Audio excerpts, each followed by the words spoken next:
Good evening বন্ধুরা, আজকে আমি তোমাদের সাথে একটি নতুন রেসিপি শেয়ার করব। তো আজকে আমি বানাচ্ছি গোলাপ জামুন বানানোর জন্য আমি 500 দুধ জাল দিয়ে 250 করে নিলাম। তারপর সুজি দিলাম 2 কাপ, 1 কাপ গুঁড়ো দুধ আর একটু বাটার দিলাম। দিয়ে আমি চুলাটা কমিয়ে স্টিমটা তারপরে আস্তে আস্তে জাল দেব আর নাড়াতে থাকবো যাতে নিচে না লেগে যায়। অনবরত নাড়াতে থাকবো। নাড়াতে নাড়াতে ডোটা এরকম হবে। তারপরে আমি একটু ঠান্ডা করার জন্য রেখে দেব।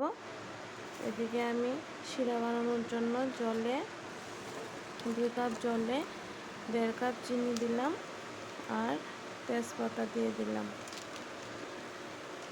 দেখো একটু এলাচের গুঁড়ো দিয়ে দিলাম। তো আমার শিরাটা কমপ্লিট। এখন ঢেকে রাখবো। আর এদিকে ডোটার মধ্যে একটু বেকিং পাউডার আর একটু বেকিং সোডা, দেখো কীরকম কতটুকু নিয়েছি, এতটুকু নিয়ে ভালো করে এটাকে ডোটাকে মেখে ভালো করে মেখে নেব। তারপরে হাত ধুয়ে দেখো একটু হাতে বাটার মেখে গুল গুল করে শেপ করে নেব এরকমভাবে।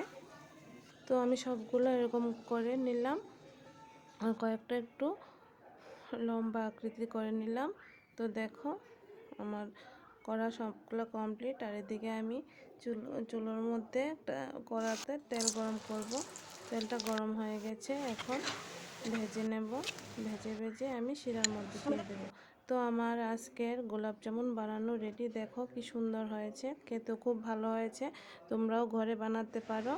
আর আমার ভিডিওটা যদি ভালো লাগে প্লিজ লাইক, শেয়ার ও সাবস্ক্রাইব করে দেবে। সবাইকে টাটা, বাই বাই। আজকের জন্য এতটুকুই।